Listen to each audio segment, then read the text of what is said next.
Our sponsor, Pipedrive, is the #1 CRM tool for small to medium businesses.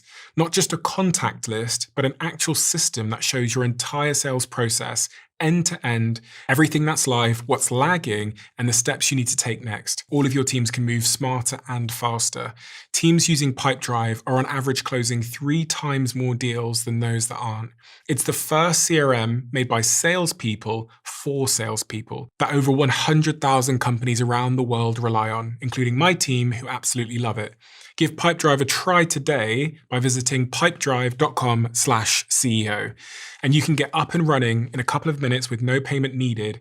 And if you use this link, you'll get a 30-day free trial. What do you make of OpenAI and Sam Altman and what they're doing? And obviously you're aware that one of the co-founders, was it Ilya, Jack? It is. Ilya, yeah. Ilya left and he started a new company called Superintelligent Safety. Because AI safety wasn't challenging enough, he decided to just jump right to the hard problem. As an onlooker, when you see that people are leaving OpenAI to start superintelligent safety companies, what was your read on that situation? So a lot of people who worked with Sam said that maybe he's not the most direct person in terms of being honest with them, and they had concerns about his views on safety. That's part of it. So they wanted more control, they wanted more concentration on safety. But also it seems that anyone who leaves that company and starts a new one gets a $20 billion valuation just for having it started. You don't have a product, you don't have customers, but if you want to make many billions of dollars, just do that. So it seems like a very rational thing to do for anyone who can.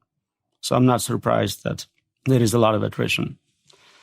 Meeting him in person, he's super nice, very smart, absolutely perfect public interface. You see him testify in the Senate, he says the right thing to the senators. You see him talk to the investors, they get the right message. But if you look at what people who know him personally are saying, it's probably not the right person to be controlling a project of that impact. Why? He puts safety second. Second to? Winning this race to superintelligence, being the guy who created God and controlling light cone of the universe, he's worse. Do you suspect that's what he's driven by, is by the legacy of being an impactful person that did a remarkable thing versus the consequence that might have for society? Because it's interesting that his other startup is Worldcoin, which is basically a platform to create universal basic income, i.e. a platform to give us income in a world where people don't have jobs anymore. So on one hand, you're creating an AI company, and on the other hand, you're creating a company that is preparing for people not to have employment. It also has other properties. It keeps track of everyone's biometrics.